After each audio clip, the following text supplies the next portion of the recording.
they found the wooden framework in 1893, buried beneath the collapsed stones of a ruined manor house in northern Burgundy, and when the archaeologists brushed the dust from its beams, they saw deep gouges carved into the oak marks that did not come from tools, but from human fingernails dragged across the surface in frantic, terrified desperation. The chamber around it was small, barely large enough for 6 people to stand shoulder to shoulder, yet the walls were lined with iron brackets, leather straps, and a ceremonial pole engraved with the crest of the knight who once ruled the estate. According to the manor's inventory records, this room was prepared for only one purpose: the ritual imposed on newly married brides the night they were formally handed to their husbands. The candles left fused to the stone suggested witnesses stood close, watching in complete silence, while the young woman inside struggled against the restraints until her strength failed and the scratching finally stopped. This is what the authorities tried to hide. Until now. In the spring of 1278, when the banners of Sir Alain de Montreval were raised above the newly restored keep at Vaucelins, the villagers below whispered about the arrival of the young woman chosen to become his bride. A 19-year-old named Isabo of Larne, whose family had been forced into the arrangement after a failed harvest, left them unable to pay their debts. The chroniclers who described her entrance into the estate claimed that she rode with her eyes lowered and her hands clenched around the reins so tightly that the knuckles had gone pale, as if she already sensed that the household she was about to enter followed customs far older and far darker than anything her parish priest had warned her about. She was escorted past the great hall, past the chapel, and finally toward the upper levels of the keep, where a locked door waited, one that only the knights of Montreval were allowed to open. Yet even then she likely understood nothing about the ritual that would soon claim her strength, her dignity, and perhaps even the last remnants of her hope. The reason she became a target of the Montreval tradition had nothing to do with her character or her family's alliances, but came instead from the knight's inherited belief that a bride must be initiated into the household through an ordeal of obedience, a belief rooted in wartime customs dating back to the First Crusade, when captured noblewomen were forced to undergo public demonstrations of loyalty to prove they would not betray their new protectors. This warped concept, carried through generations of returning soldiers, eventually merged with local feudal law, transforming into a private ceremony held not on the battlefield but inside the most fortified rooms of noble estates. That was their first mistake, because once the ritual moved behind closed doors, no one outside the keep could testify to what actually happened, and the men who practiced it became bolder, believing their authority placed them beyond all earthly judgment. The law that sealed Isabeau's fate appeared in a manuscript signed by Bishop Giraud of Langres in 1184, which granted knights limited rights to conduct rites of household order before a marriage was recognized by the church. Although the clause was vague and likely intended to regulate oaths and property transfers, the Montreval lineage expanded it into a doctrine that required the bride to endure a night of ceremonial submission enforced by the knight's most trusted companions, transforming a line of ecclesiastical text into a mechanism of domination that endured for almost a century. By the time Isabo arrived at the keep, the ritual was no longer questioned, not by the clergy who blessed the union, not by the servants who prepared the chamber, and certainly not by the knight who considered the ordeal a sacred inheritance from his forefathers. The transition to discovery began when a bundle of sealed parchments surfaced in the cellar of the estate in 1781, long after the Montreval line had died out, containing detailed accounts written by clerks who witnessed these ceremonies and recorded them for the Lord's archives. The documents were never meant for public eyes, and once found, they were quietly locked away in the diocesan archives, where they remained untouched until a modern historian opened them 2 centuries later and realized that the benign phrase "rites of household order" concealed a system of controlled terror inflicted upon generations of young brides.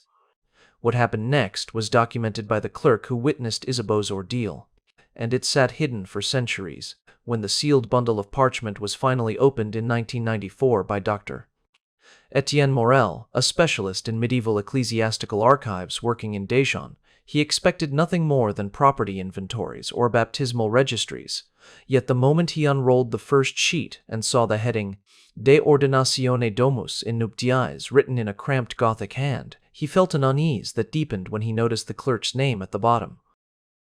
Jehan de Comaran, a notary known for his meticulous accuracy and unflinching honesty during the late 13th century. As Morel read further, he realized the document was not a legal decree, but an eyewitness account of a ritual performed inside the Montreval estate, one so elaborate and chilling that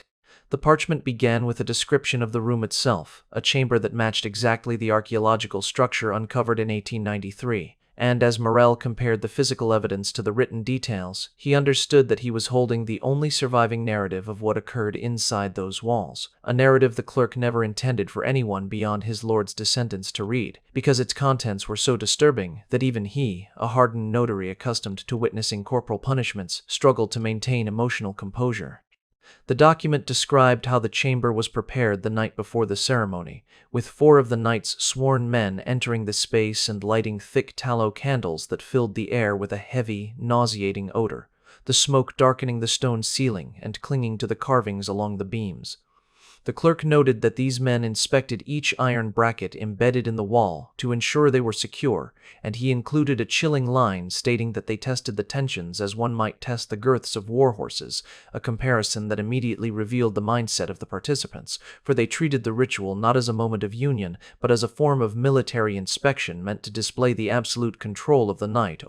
But that was not the worst part, because the parchment then described how a ceremonial staff bearing the Montreval crest was placed in the center of the room, a symbol the knight used to signal each stage of the ritual, and it was this staff, recovered during the 1893 excavation and now displayed in the Musée de Bourgogne, that confirmed the authenticity of Jehan de Comaran's testimony. The staff was carved with deep etchings that matched the clerk's description, including a set of tally marks near the base whose meaning was unclear until Morel realized they corresponded to the number of brides who underwent the ceremony over nearly a century.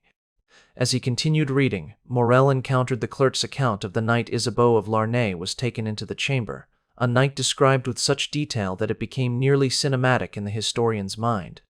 The parchment stated that the great hall fell silent once the final feast dishes were cleared away, and that Sir Alain de Montreval signaled for his men to escort the witnesses to the upper floor while he remained below, speaking words the clerk could not hear, though he suggested they were likely prayers or invocations drawn from older traditions predating the church's influence. The witnesses, 3 men of noble rank and 1 cleric assigned to certify the union, were required by tradition to stand inside the chamber throughout the ordeal, not to intervene but to observe, because the ritual depended entirely on visibility, on the idea that authority deepened when exercised publicly, even if the public consisted of only a handful of chosen elites.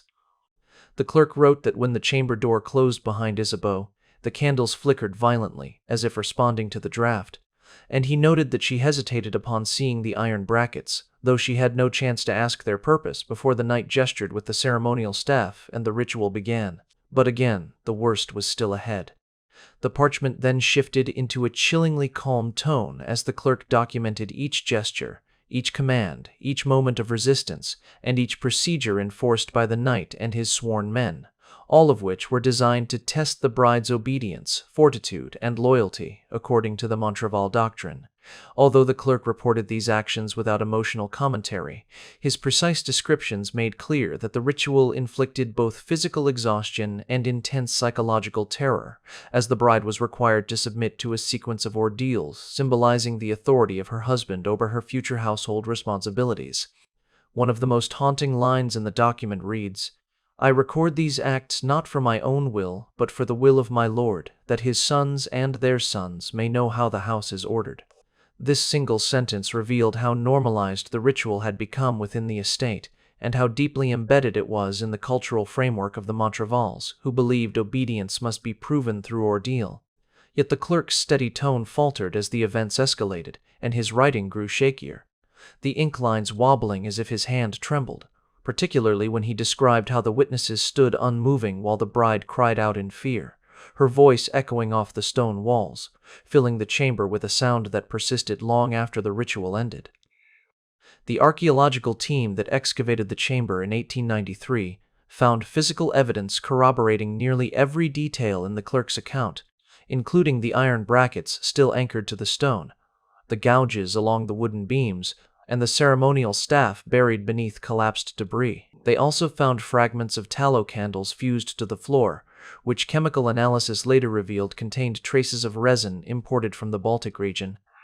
a rare material in Burgundy at the time, aligning perfectly with the clerk's description of the candles used exclusively for ritual purposes. Dr.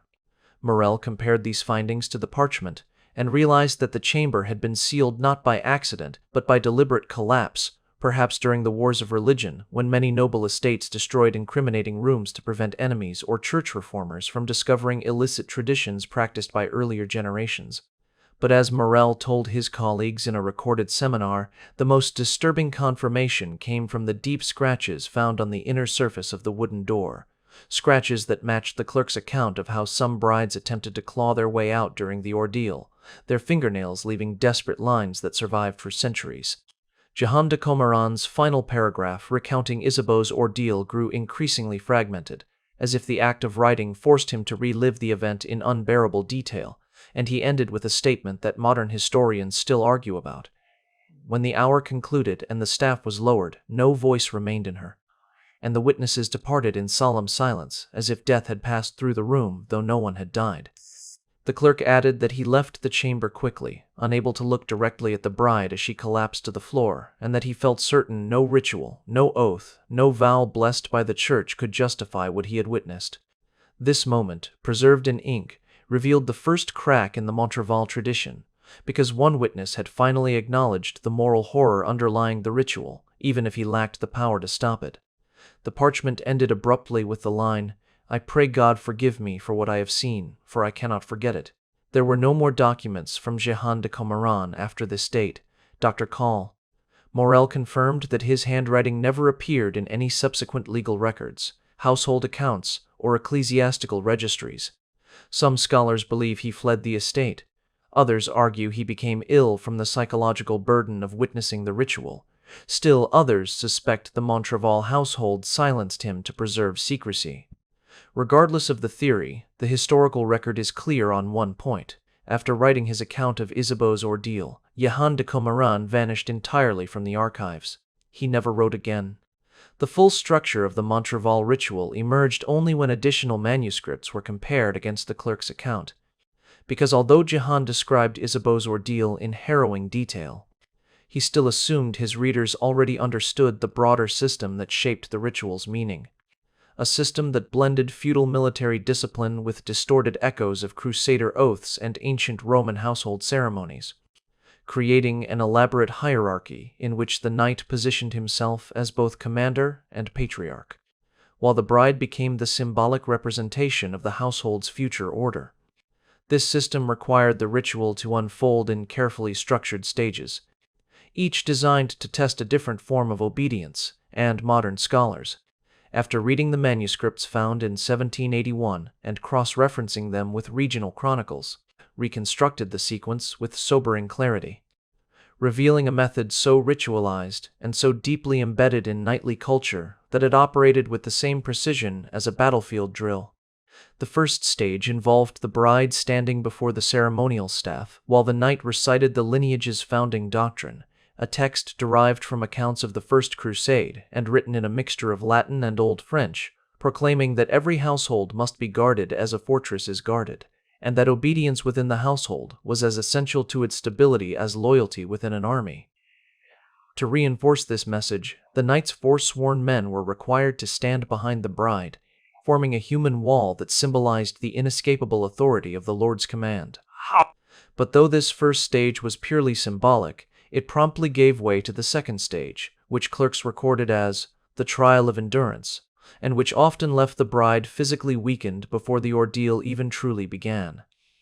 This second stage required the bride to maintain her position without movement, while the knight delivered a series of commands meant to represent the duties she would assume within the estate. Commands that grew increasingly burdensome, such as remaining in fixed posture for extended periods or holding heavy symbolic objects like the household's iron keyring or a weighted banner, and these commands continued until the bride faltered, at which point the ritual advanced to the third stage, ominously named in the manuscripts as the submission of the household. It was this third stage that left the most enduring marks on the chamber itself, because it required the bride to be restrained in one of several positions using the iron brackets embedded into the walls. The restraints were not designed to inflict injury, but to enforce stillness, an unnatural stillness that emphasized total surrender to the household's authority, and the ritual demanded that the sworn men maintain exact tension in the straps or chains to ensure the bride could neither collapse nor recoil. The physical strain of this stage was immense, and witnesses reported that some women fainted from exhaustion or panic before the stage concluded, which the knight interpreted not as failure but as evidence of insufficient training within the woman's previous household, reinforcing his belief that the ritual restored proper order. Let me tell you about one of those women. Because centuries before Isabo stepped into the chamber, there was another young bride whose ordeal became the model against which later rituals were measured. Her name was Aliénor of Sévigné, a 20-year-old whose marriage to Sir Gerard de Montreval in 1232 was recorded extensively in the family's annals, and whose ordeal was described by a different clerk in a manuscript now stored in the Bibliothèque Nationale. According to this account, Aliénor endured the second stage of the ritual for nearly an hour before collapsing, and when the sworn men lifted her into the restraints, she pleaded for rest, a plea that the knight dismissed with the doctrine's brutal phrase, "A household is not ruled by weakness," which he declared before the watching witnesses. The clerk wrote that Aliénor remained conscious for most of the ordeal, but that her voice grew hoarse as she struggled against the weight of her own fear and the immobility enforced upon her by the iron fittings, yet no one intervened, because the system permitted no intervention, and her cries were interpreted not as signs of suffering, but as proof that the ritual was functioning as intended, demonstrating the knight's authority and the household's strength. What makes Aliénor's story especially tragic is that she survived the ordeal but never recovered her health, dying less than a year later under circumstances vaguely recorded as decline of the spirits, a phrase medieval scribes used when they believed emotional trauma had eroded the will to live. Her husband commissioned a memorial plaque in the chapel, yet nowhere on the inscription did he acknowledge the ritual that had broken her, and for centuries her death was cited as an example of divine frailty rather than institutional cruelty. But that was just the beginning. The fourth stage of the ritual, known as the witness judgment, forced the attending nobles and cleric to declare whether the bride had demonstrated proper obedience. If they answered yes, the ritual concluded. If they hesitated or responded negatively, the ritual extended into further trials devised by the knight, each more taxing than the last, and because hesitation implied criticism of the knight's authority, witnesses almost invariably answered yes, creating a cycle in which the ritual's legitimacy depended on silence, conformity, and fear of retribution. This explains why no one ever attempted to stop the Montrevals, because every participant, from the sworn men assisting the ritual to the nobles overseeing it, had social, political, or economic incentives to maintain the system, and any challenge to the ritual was interpreted as an attack on the knight's honor, a dangerous act in a society where honor justified duels, feuds, and excommunication. The Church occasionally attempted to regulate excessive household practices, yet the vagueness of the 1184 decree signed by Bishop Giraud created a loophole. The Montrevals exploited relentlessly, and reformers lacked both the authority and the manpower to enforce stricter oversight in isolated estates deep within feudal territory. The ritual persisted because it protected the knight's power, affirmed his household as a fortress of obedience, and reinforced a lineage mythology that placed the family above common moral scrutiny. Still, there was one man who spoke against it. Father Mathieu of Orléans, a traveling cleric who spent the winter of 1301 at the Montreval estate, witnessed preparations for a ritual and attempted to denounce it before the bishop's court, arguing that the ordeal contradicted Christian teachings on compassion and humility. His letter to the bishop survives, and though it avoids specific details, it contains a line that reveals his horror. "There are chambers in that house where obedience is demanded with a severity no human soul should endure." The consequences of his dissent were swift and brutal. He was accused of overstepping his ecclesiastical jurisdiction, dismissed as a zealot, and removed from his position, after which his name vanished from church records, leaving historians to speculate whether he was reassigned to a remote parish or silenced by more forceful means. His attempt to challenge the system failed, and the ritual continued for another century, claiming dozens of victims whose names appear only in scattered dowry registers and fragmented household notes. Isabo of Larne, however, stands at the center of the ritual's final phase, because her ordeal marked the last fully documented instance of the Montrevals enforcing the ceremony before their lineage collapsed during the early 14th century. The clerk's tortured testimony, combined with the archaeological evidence and the scattered references across regional manuscripts, allows modern historians to reconstruct the moment when the ritual reached its climax. After enduring the restraint phase and the judgment of the witnesses, the bride was expected to recite a formal pledge acknowledging the absolute authority of the knight over the household, a pledge recorded in Latin as domus sub ordine, vita sub disciplina. The household under order, life under discipline, a phrase that encapsulated the ideology driving the ritual. The knight then lowered the ceremonial staff, signaling the ritual's conclusion, and the sworn men released the bride, who often collapsed from exhaustion, terror, or numbness brought on by prolonged tension. In Isabo's case, the clerk wrote that she could no longer speak by the ritual's end, her voice reduced to a faint rasp as she attempted to fulfill the final pledge, and although she survived the ordeal, her spirit seemed irreparably damaged, leading some historians to identify her as the likely source of the deep fingernail gouges found on the chamber's beams. Even centuries later, archaeologists examining those marks described feeling a sense of suffocation inside the room, as if the walls still held the echoes of every woman who had been forced through the ritual. The system survived because it wrapped itself in tradition, law, and lineage, making it nearly impossible for victims to speak out, and equally impossible for outsiders to intervene. The knight's authority was absolute within the estate, and the ritual's secrecy ensured that no external court could gather sufficient evidence to challenge it. Yet the ritual finally disappeared, not because it was condemned, but because the Montreval family itself collapsed during a succession dispute. Their estates seized, their manuscripts scattered, and their traditions buried beneath war, famine, and the shifting tides of medieval politics. Only fragments remained, hidden in archives and crumbling ruins, until modern scholars pieced together the truth, revealing a system of ritual domination that endured for nearly 2 centuries and left a scar on every woman forced to endure it. The ritual ended, but its legacy survived in the documents, the chamber, and the silent marks of those who fought against their restraints with every ounce of strength they had left.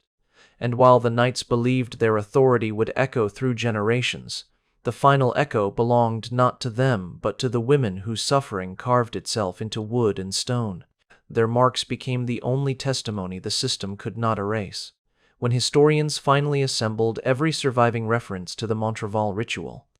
the scale of what had been hidden for centuries became impossible to ignore, because although the direct documentation was sparse and fragmented, the cross-comparison of dowry registers, lineage accounts, and household service ledgers revealed that between 1184 and 1312,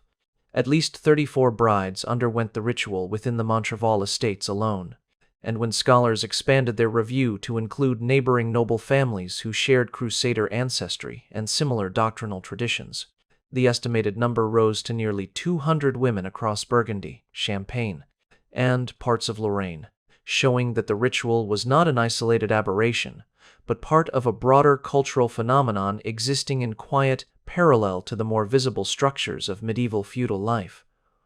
These numbers, while grim, represented only those whose names survived in some form, and modern historians believe the true total could have reached far higher, because countless minor estates kept no detailed records or destroyed them during periods of conflict, famine, or ecclesiastical inspection.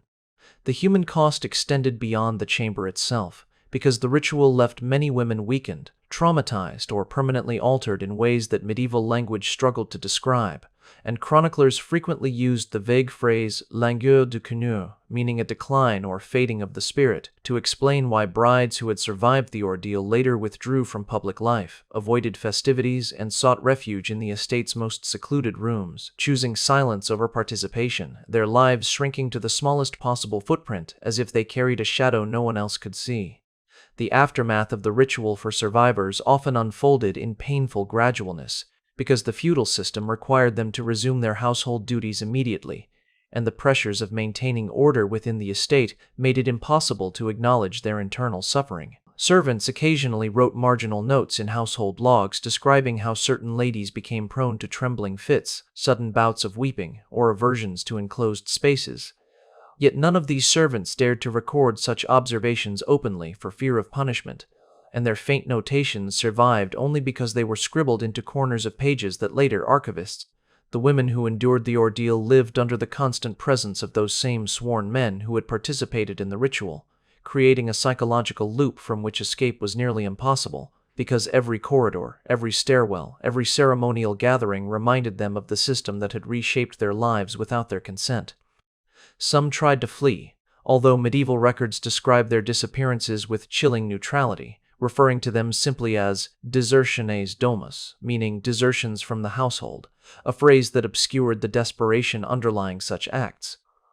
Those who managed to escape often sought refuge in religious houses, yet even monasteries rarely questioned why a noblewoman arrived in such broken state, because questioning a knight's authority invited conflict. The ritual did not only scar individuals, it infected family lines, because many surviving children inherited the silence of their mothers, growing up in households where certain floors remained avoided, certain doors stayed locked, and certain memories were never spoken aloud.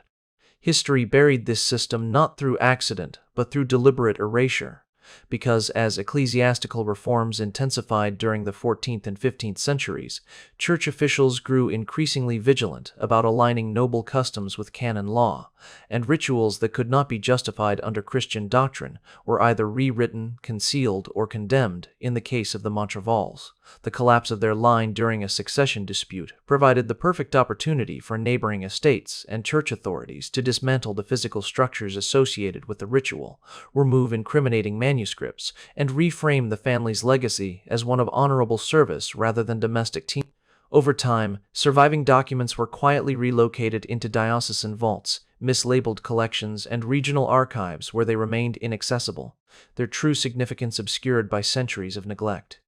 Chroniclers who might have exposed the practice chose instead to emphasize noble valor, chivalric ideals, and romanticized accounts of knighthood, creating a literary tradition that left no room for the uncomfortable truths buried beneath the foundations of their estates.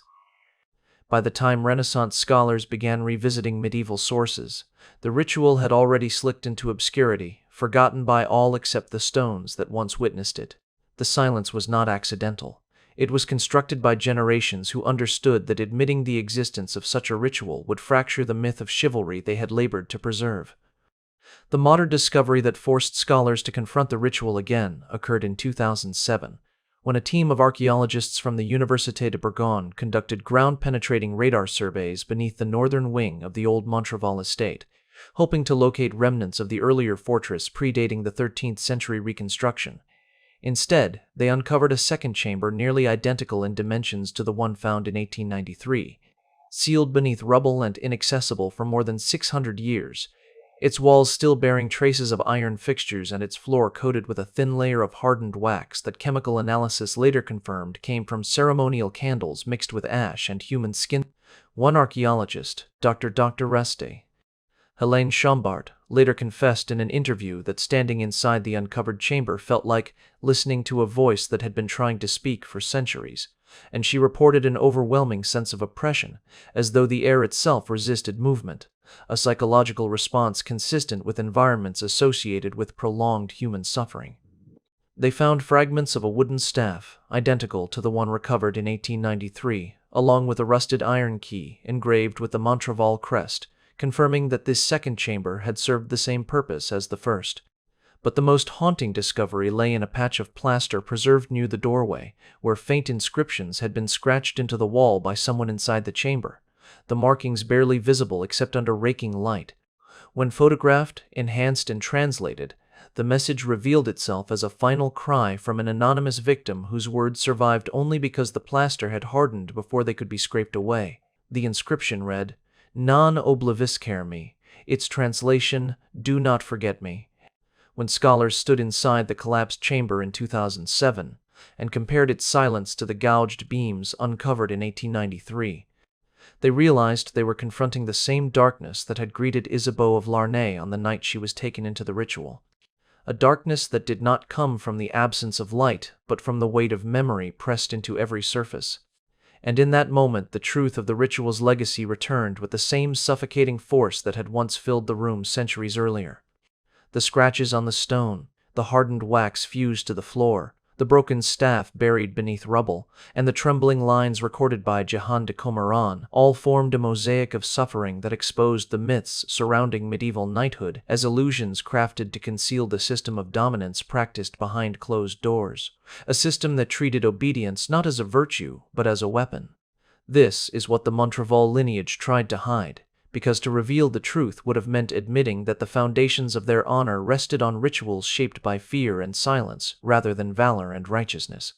When an empire or a state decides that some people are not truly people but instruments to reinforce authority, the rituals that rise from such beliefs inevitably leave scars not only on bodies but on memory itself, and the women who endured the Montreval ordeal carried those scars in ways that historians can only begin to reconstruct through fragments of testimony, remnants of architecture, and faint traces of personal rebellion etched into plaster before the chamber was sealed.